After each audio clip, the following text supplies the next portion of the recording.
आपके चक्र ने उसके यम दंड को खंडित किया, फिर यमराज के पीछे पड़ गए।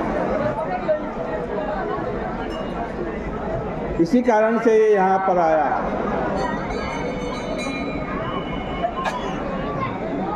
ऐसी दशा में यमपुरी शून्य हो गई है, अत्यंत खिन्न है।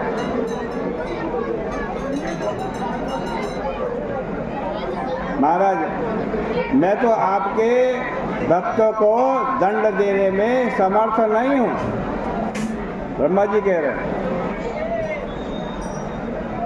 इसलिए महाराज आप ही उसको दंड दीजिए, यमराज की समस्या का समाधान कीजिए।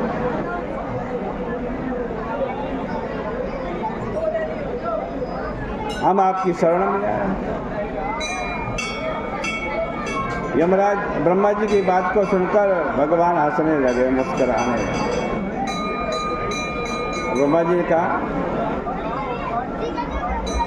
कि लक्ष्मीं पापी परित्यज्य प्राणान् देह मथापि वा श्रीवत्सं कौस्तुभं बालां वैजयन्ती मथापि वा और श्वेतदीपं च वैकुण्ठं क्षीरसागरमेव च शेषं च गरुडं वापि न भक्तं त्यक्तुमुत्सहे। देखो भगवान क्या कहते हैं। भगवान कहते हैं मैं लक्ष्मी का त्याग कर सकता हूँ, इस प्राण का और देह का भी त्याग कर सकता हूँ, अपने श्रीवत्स का त्याग कर सकता हूँ, कौस्तुभ माला का त्याग कर सकता हूँ, कौस्तुभ का रत्न का त्याग कर सकता हूँ, वैजयंती माला भी छोड़ सकता हूँ, अपने श्वेत दीप का भी त्याग कर सकता हूँ, वैकुंठ का भी त्याग कर सकता हूँ, क्षीर सागर का भी त्याग कर सकता हूँ और इस शेषनाग का भी त्याग कर सकता हूँ, गरुड़ को भी छोड़ सकता हूँ। यदि मैं किसी को नहीं छोड़ सकता तो अपने भक्त को नहीं छोड़ सकता। वैशाख महीने के भक्त का मैं कभी त्याग नहीं कर सकता, उसको कभी मैं दंड नहीं दे सकता।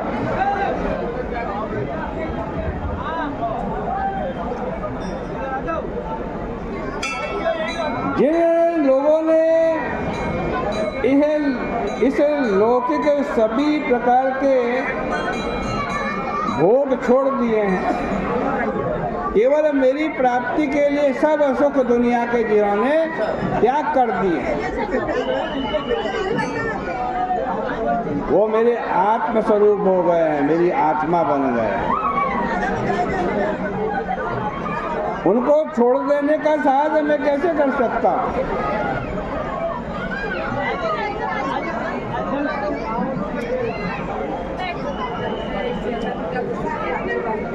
देखो,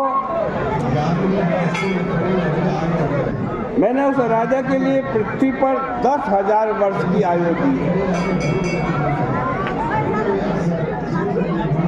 उसमें है यमराज, इस समय 8,000 वर्ष उसके बीत चुके हैं। जब उसकी आयु पूरी हो जाएगी और वह मेरी साहित्य मुक्ति प्राप्त कर लेगा, तब दुरात्मा वेन नाम का राजा होगा, वेन नाम का। वो वेदों में कहे गए सभी महाधर्मों को लोप कर देगा और तब इसमें संदेह नहीं कि वैशाख मास के धर्म भी छिन्न भिन्न हो जाएंगे और अपने ही किए हुए पाप कर्म द्वारा वह वेन जल जाएगा।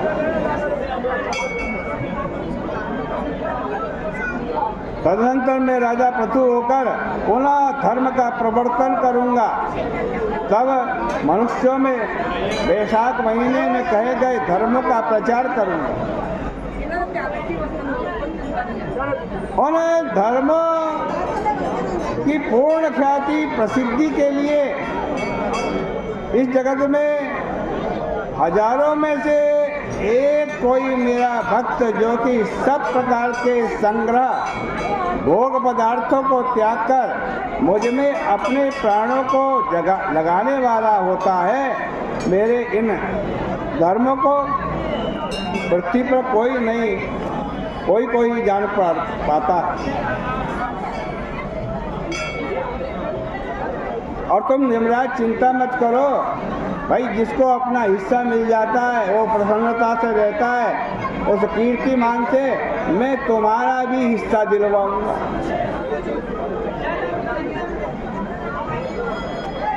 और मैंने आज से नियम बना दिया, भगवान कहते हैं कि वैशाख मास के अंतिम दिन को यदि कोई व्यक्ति तुम्हारे उद्देश्य से स्नान, अर्घ दान, जल सहित कुंभ का दान, दही का दान, अन्न का दान नहीं करेंगे तो उनका वह सारा कर्म निस्संदेह विरुद्ध फल वाला निष्फल हो जाएगा।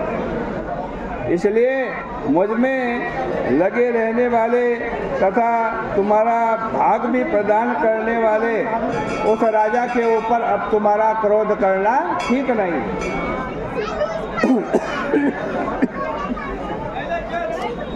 वो तुम्हारा भाग देगा मेरी आज्ञा से।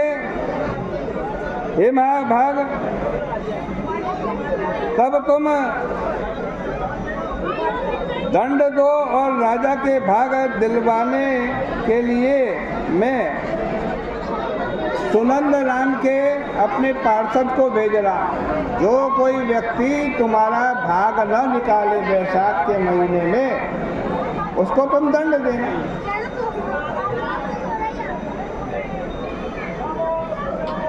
मैं सुनंद को भेज रहा हूँ ये सब बताने के लिए। भगवान का पार्षद सुनंद आज इस कीर्तिमान राजा के पास गया और भगवान ने जो जो कहा था वो सब बता दिया। वापस आ गया।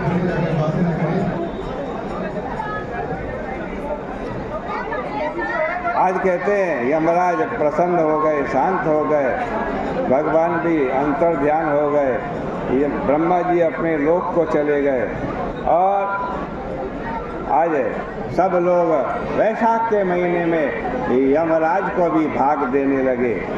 इसलिए भाई प्रतिदिन वैशाख में स्नान करना चाहिए, यम के लिए अर्घ अवश्य देना चाहिए। वैशाख मास में यह अवश्य करना चाहिए, नहीं तो वैशाख महीने का पुण्य निष्फल हो जाता है। देखो जगन्यंता भगवान विष्णु के उद्देश्य से शीतल जल, दही, अन्न, पान, दक्षिणा के सहित फल के साथ कांसे पे बर्तन में रखकर ब्राह्मण को समर्पित कर भगवान विष्णु की स्वर्ण की प्रतिमा का भी दान करे। मास के धर्म उपदेशक जो ब्राह्मण है, जो वैशाख महात्म की कथा सुना रहा है, आज उस ब्राह्मण को आज कहते हैं भी ये सब चीज प्रदान करें, धर्मोपदेशक की पूजा करें। और इस प्रकार आज कहते हैं वैशाख के धर्म का पालन करते रहें। वैशाख के धर्म का पालन करने से मनुष्य शीघ्र ही वैकुंठ लोक जाता है।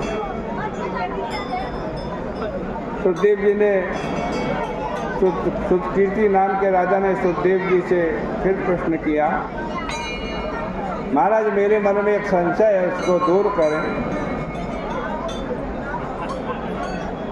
आपने कहा कि बैन नाम का राजा होगा, वो वैशाख के धर्मों का लोप कर देगा। महाराज पूर्व काल में बैन था और अब भी जब कीर्तिमान राजा वैकुंठ को चला जाएगा फिर बैन होगा। इस शंका को दूर कीजिए। सुखदेव जी ने कहा कि ये राजन युग एवं कल्पों के भेद व्यवस्था से आज भेद होता है, अतः पुराणों में विषमता नहीं है, सब सत्य है।